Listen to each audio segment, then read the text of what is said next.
Sa mundo ng zombie apokalipse, may isang lalaki ang ligtas na namumuhay sa kanyang bunker. Si Joe ay nanonood at nagkokomento ng isang football game. Ang aso niyang sigiligan ay kailangang umihi at nagsimulang umungol. Tiningnan ni Joe ang security camera para siguraduhin na walang panganib bago ilabas si Gilly. Tiningnan ni Joe ang sunset at sinabi, "Alam mo Gilligan, may mga bagay pa rin na maganda no." May montage na ipinakita ng araw-araw na routine ni Joe, tulad ng pagbubuhat ng weights, paggawa ng sedus, at panonood ng football. Isang gabi inilabas ni Joe si Gilly gaya ng dati para umihi at may mga walkers na papalapit. Naglagay si Joe ng trap na nakapaligid sa kanya at kay Gilly gamit ang mga reke at iba pang matutulis na tools para pigilan ang mga walkers na makalapit sa kanila. Pero may isang walker na nakalusot nang hindi napansin ni Joe. Tumalon si Gilly sa walker para iligtas ang amo niya pero nauwi siya sa pagkakain nito. Pinatay ni Joe ang walker pero huli na ang lahat. Umiyak siya sa pagkawala ng kanyang matalik na kaibigan. Inilibing niya si Gilly malapit sa bunker. Ngayon na mag-isa na lang si Joe, sobrang nalungkot siya. Hindi na niya nagustuhan ang mga bagay na dati niyang ginagawa.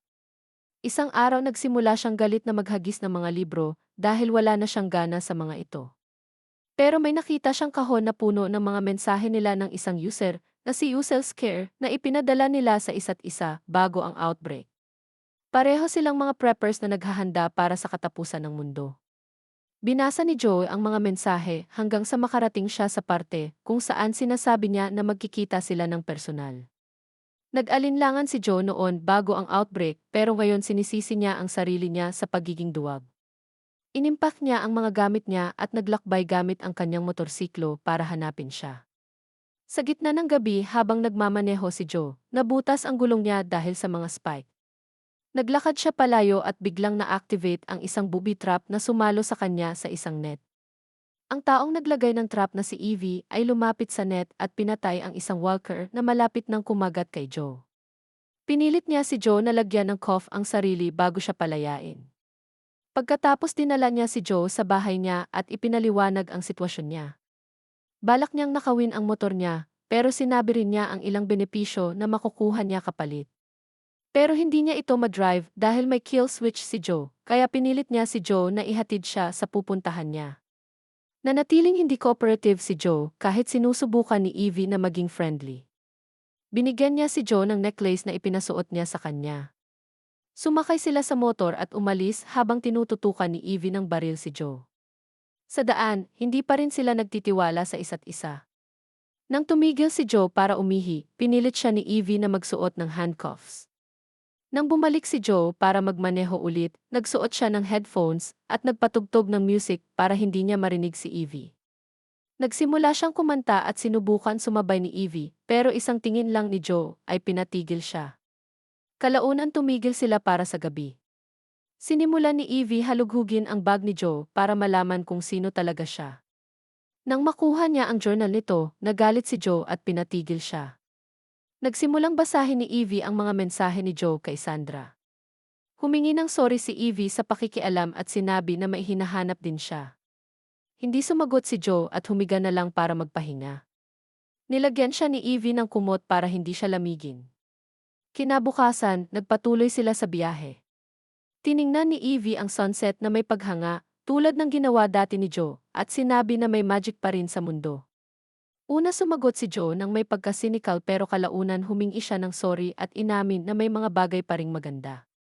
Gabing iyon nang huminto ulit sila para matulog, napalibutan sila ng walkers. Hiniling ni Joe kay Evie na tanggalin ang cuffs dahil sobrang dami ng walkers para kayanin niya mag-isa. Matapos mag-alinlangan, binigyan siya ng weapon kahit naka-handcuff pa rin siya. Nilabanan nila ang mga walkers at ipinakita ni Evie ang kanyang martial arts skills. Dahil nagkaroon na sila ng tiwala, binigyan niya si Joe ng susi para matanggal ang cuffs niya. Kinabukasan tinuruan niya si Evie magmaneho ng motor at mas lalo silang nag-bond. Sa pagkakataong ito sabay na silang kumakanta ng masaya.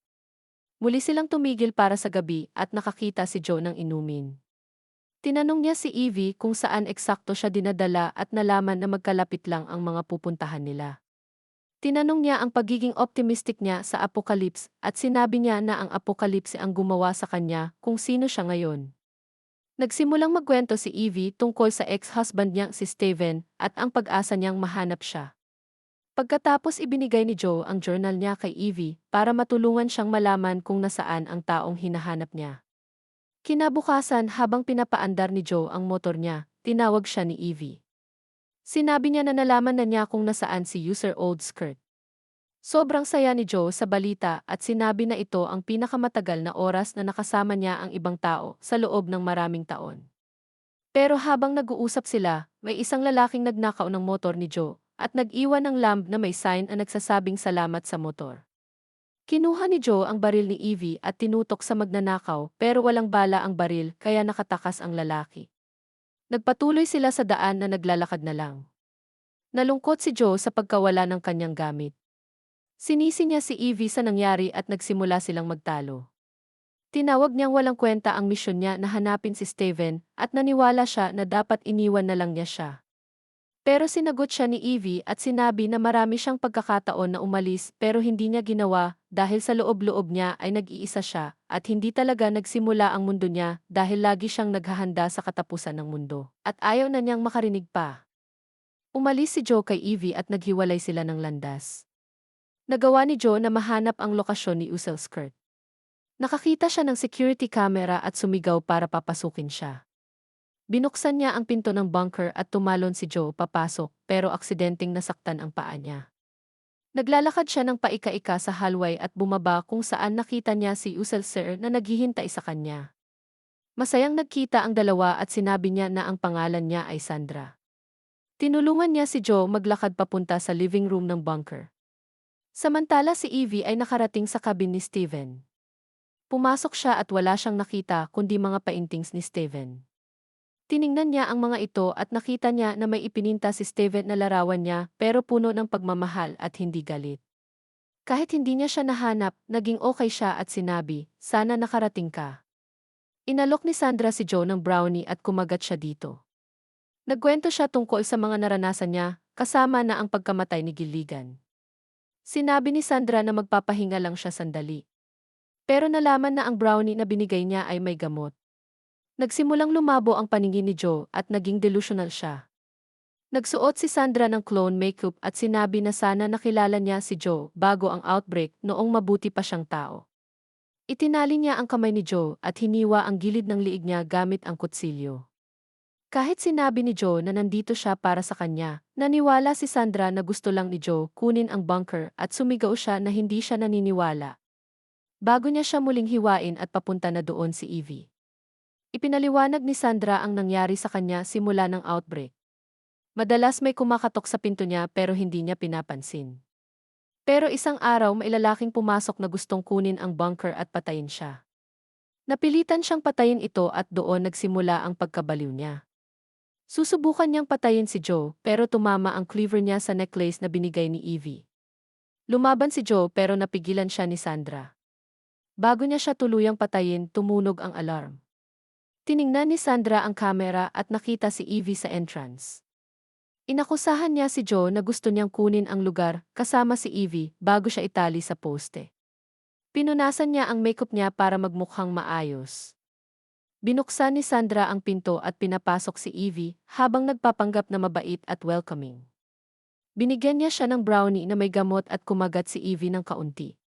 Tinanong niya kung nasaan si Joe at nagkunwari si Sandra na hindi niya ito nakita pero naging suspicious si Evie. Umupo siya at naghanda si Sandra na patayin siya. Pero tinawag siya ni Evie sa pagsisinungaling niya at sinabi na shady ang pagbibigay ng cannabis edible nang walang paalam. Hinampas ni Sandra ang cleaver kay Evie pero naiwasan niya at ginamit ang fighting skills niya para mapigilan siya.